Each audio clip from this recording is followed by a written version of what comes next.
इसके बाद इस चैप्टर का तीसरा आर्टिकल है हार्मोनिक प्रोग्रेशन। और जैसा कि प्रोग्रेशन के लिए हमने वर्ड तो प्रोग्रेशन यूज किया, हम इसकी जगह सीक्वेंस भी यूज कर सकते हैं, तो दोनों का मतलब सेम है।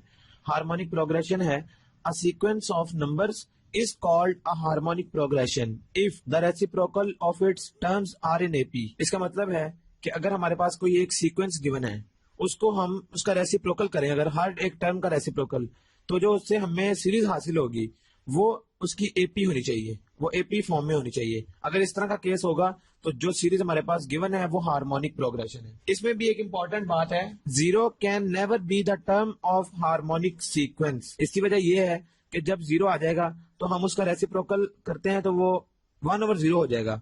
तो 1/0 एक अनडिफाइंड है, टर्म है, तो अनडिफाइंड तो हमने कंसीडर नहीं करनी। इसलिए जो जीरो है वो कभी भी हार्मोनिक सीक्वेंस की टर्म नहीं हो सकती। अगर हम देखना चाहें हार्मोनिक सीक्वेंस या हार्मोनिक प्रोग्रेशन की जर्नल टर्म क्या होगी, तो उसकी जो जर्नल फॉर्म है वो है HP is equal to 1/AN, वो बराबर है 1/A1 plus N minus 1 into D।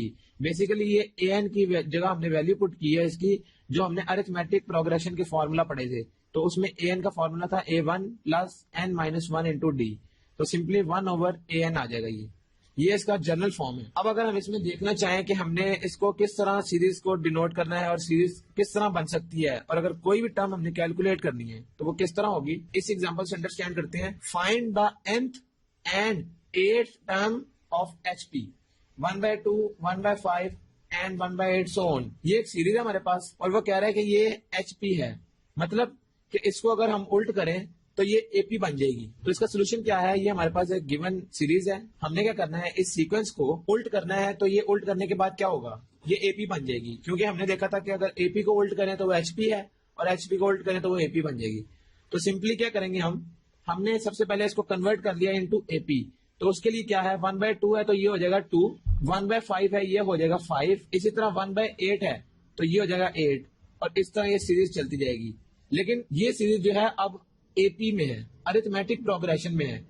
हमने इसको अरिथमेटिक प्रोग्रेशन में क्यों कन्वर्ट किया, क्योंकि हमारे पास एचपी का डायरेक्ट हम फॉर्मूला नहीं यूज करेंगे, हम इसको एपी में कन्वर्ट कर लेंगे, उसके बाद यहां पर हम उसकी वैल्यू पुट करेंगे तो वो उसका आंसर आ जाएगा एचपी में। अब हमने क्या किया, ये हमने एपी बना ली। हमें पता है कि जो इसकी पहली टर्म है वो है A1, वो बराबर है 2 के, और एपी में एक जो की टर्म थी वो थी डिफरेंस B, वो हमेशा बराबर होता है अगली टर्म माइनस पिछली टर्म।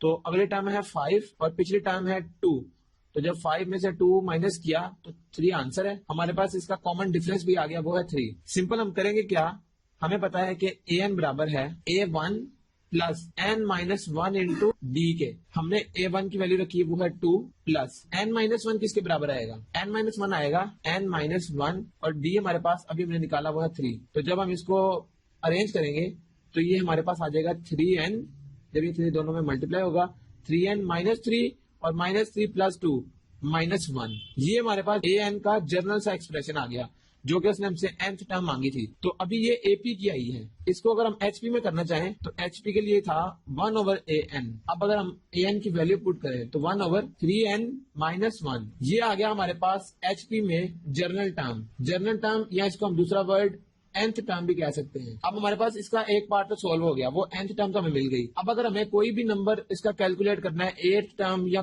7th या 6th, क्वेश्चन में गिवन है 8, तो इसका तरीकाकार क्या है, हमने जस्ट इस n की जगह वैल्यू 8 रखनी है तो हमें आंसर मिल जाएगा। तो 8 के लिए क्या होगा, put n is equal to 8 इस जर्नल एक्सप्रेशन में। तो n की वैल्यू अगर 8 रखें तो क्या आएगा, 1/3 इंटू 8, यह आ जाएगा 3 8 24 माइनस 1, और जब हम 1/24 माइनस 1 बराबर है 23 के, यह आ जाएगा 23। तो हमारे पास जो आ गई वैल्यू 8 की, जो HP की 8वीं टर्म है वो है 1/23, तो हमें सिंपली 1/23 इसकी वैल्यू मिल गई। इसके बाद अब हम हार्मोनिक मीन को देखते हैं। हार्मोनिक मीन की डेफिनेशन है, a number H is said to be the harmonic mean between two numbers A and B if A, H, B are in HP।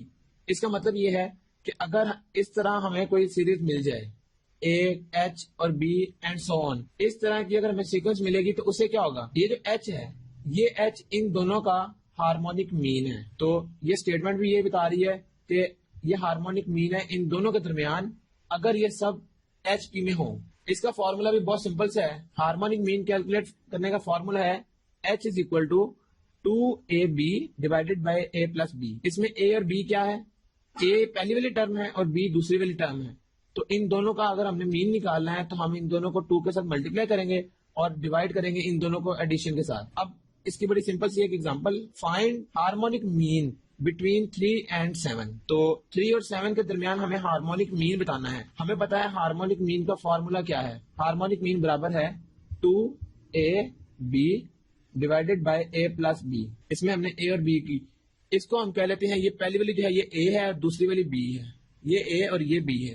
तो क्या किया हमने, a की जगह 3 हमने पुट कर दिया, 2 मल्टीप्लाई बाय a की जगह आ जाएगा 3 और b की जगह आ जाएगा 7 डिवाइडेड बाय a है 3 और b है 7। तो डिनोमिनेटर में तो आ जाएगा 7 प्लस 3 10 और ऊपर क्या आ जाएगा, ये 3 2 हो जाएगा 6 मल्टीप्लाई करने के बाद और 6 7 42। तो 42 डिवाइडेड बाय 10, हम इसको इस तरह 4.2 भी लिख सकते हैं। तो ये इसका हार्मोनिक मीन आ गया।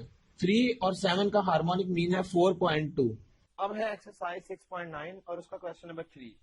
The population of a certain village is 62,500. What will be its population after 3 years if it increases geometrically at the rate of 4% annually? अब गौर करें, ये सवाल है जिसमें ये वर्ड ज्योमेट्रिकली गिवन है और उसने कहा है कि हमने पॉपुलेशन बतानी है आफ्टर 3 इयर्स और इंक्रीजिंग रेट है 4। अब इसका मतलब है हम इसमें क्या करेंगे, इसका मतलब है कि हमने सम निकालना है कहीं ना कहीं। सम का मतलब यह है कि पॉपुलेशन का इंक्रीमेंट हो रहा है और वो सम हमने बताना है, यानी आफ्टर 3 इयर्स कितना इंक्रीमेंट होगा। इसको निकालने का एक सिंपल फॉर्मूला हमारा यूज होगा और वो हमारा फॉर्मूला क्या था कि हम इसको an is equal to a1 into rn-1 इस तरह से लिख लेते हैं। अब गौर करें, हम एक a1 है, a1 तो सिंपली हमें जो उसने पहली फिगर दी है, उसने कहा है जी कि 62,500 ये पॉपुलेशन है उसकी, उस सर्टेन विलेज की। हम इसको कहते हैं ये a1 है या a है सिंपली। उसके बाद उसने हमें कहा है कि n क्या होता है, हमें पता है कि n बेसिकली होता है, इसमें ये जो 4 गिवन है बेसिकली ये n है।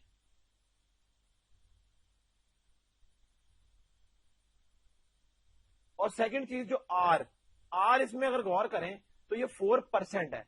4% का मतलब ये होता है कि लेट सपोज अगर एक साल है 1 वो गुजर गया, उसके बाद उसमें एडिशन हो रहा है कितना, 4% का।